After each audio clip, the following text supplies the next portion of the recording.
The collected works of Sri Ramana Maharshi, Part 2, Adaptations and Translations. Chapter 10, The Song Celestial. Bhagavan was speaking once with a visiting Pandit about the great merits of the Bhagavad Gita. When a devotee complained that it was difficult to keep all the 700 verses in mind and asked if there was not one verse that could be remembered as the quintessence of the Gita, Bhagavan thereupon mentioned chapter 10, verse 20. I am the Self, O guḍākeśha, dwelling in the heart of every being. I am the beginning and the middle and also the end of all beings.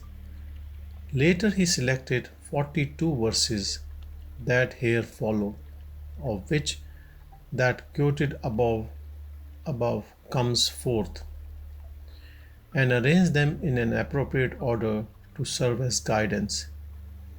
He also prepared Tamil and Malayalam versions of these verses. Said Sanjaya, despondent, overwhelmed with compassion, as he sat, his troubled eyes filled with tears, Krishna, the slayer of Madhu, spoke to him. Sri Bhagavan said, this body, O son of Kunti, is known as the field, and he who is aware of it is called the knower of the field by the wise. And know that I am the knower of the field in all the fields, O Bharata. The knowledge of the field and the knower of that, in my opinion, is true knowledge.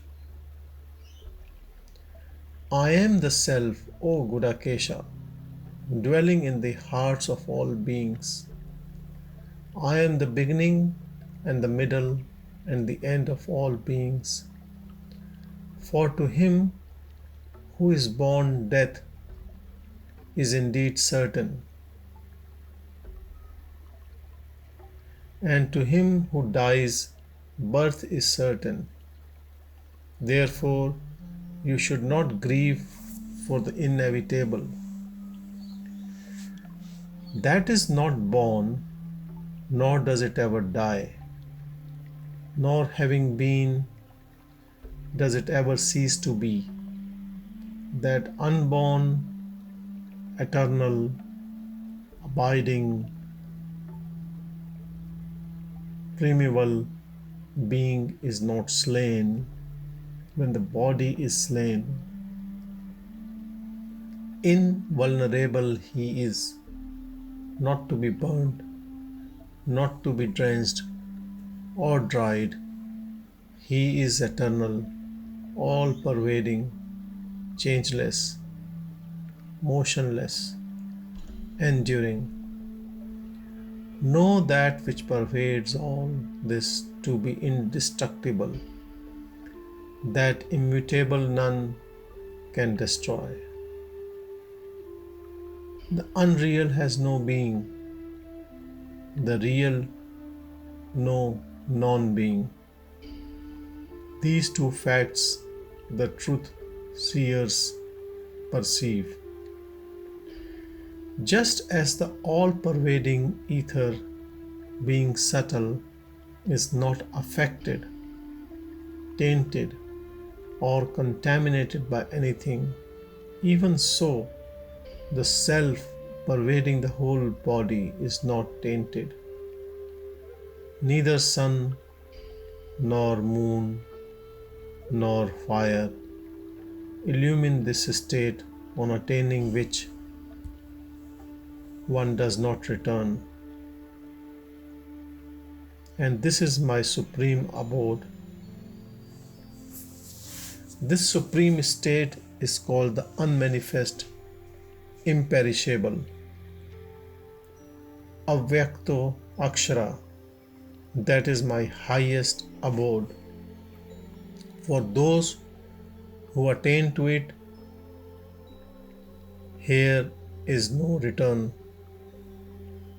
The undeluded, those who are free from pride and ignorance, who have overcome the evil of attachment, who are ever devoted to the self, who have turned away from desires and are entirely beyond the dualities of pleasure and pain, attain that imperishable state.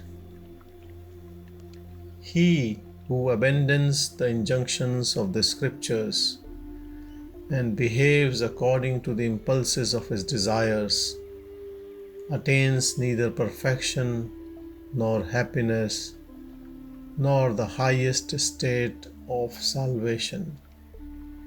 He who sees the Supreme Lord residing equally in all beings, the imperishable one among the perishables, actually sees truly. Only by unswerving devotion can I be known and truly seen in this form, Arjuna, and even be entered into, O tormentor of the foe. The faith of everyone is according to his nature. O Bharata, man is essentially endowed with faith. What his faith is, that indeed is he. One who has faith and concentration and has subdued his senses attains knowledge. Having gained knowledge, he speedily attains supreme peace. To them, ever steadfast in loving worship, I give the yoga of understanding by which they attain to me. Out of compassion for them, I, dwelling in their heart, destroy the darkness born of ignorance with the effulgent light of knowledge. But in those whose unwisdom is destroyed by wisdom, that wisdom, like the sun, reveals the Supreme or the Param. Mighty, they say, are the senses. Mightier than these, the mind.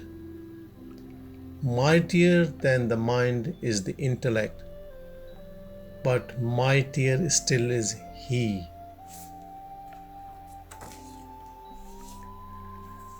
Thus, knowing him who is beyond the intellect, O mighty in arms, control yourself by the self and slay the enemy in the form of desire, hard though it may be. As a well-lit fire consumes its fuel, Arjuna, so does the fire of knowledge reduce all activity to ashes. One whose undertakings are all free from desire and whose activity has been purified in the flame of wisdom is termed a sage by those who know.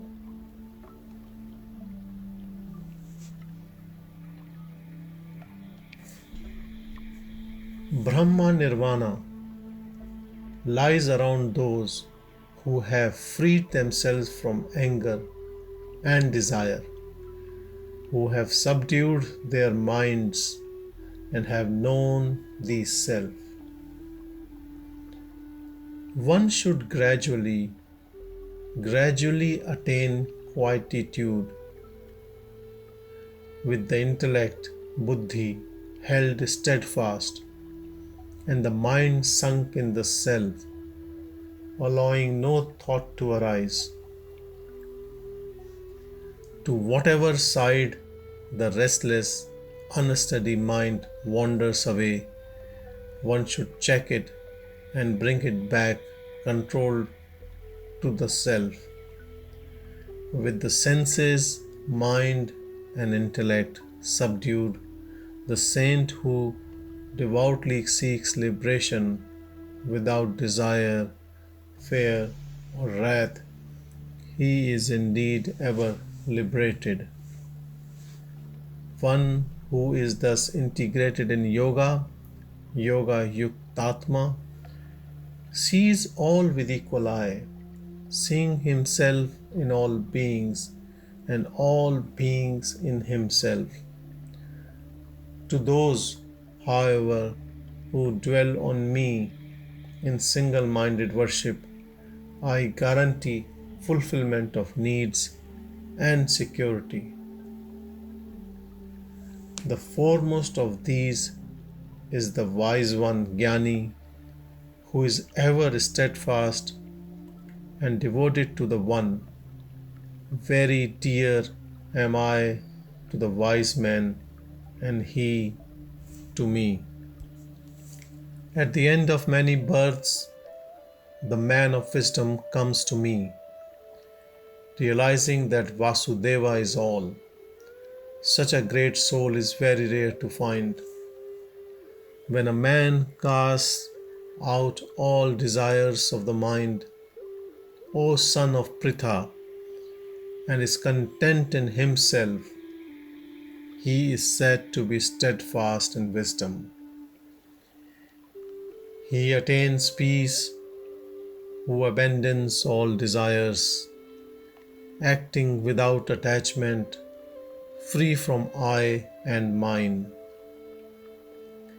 He by whom the word is not afflicted, and who is not afflicted by the word, who is free from pleasure, anger, fear, and anxiety, he is dear to me.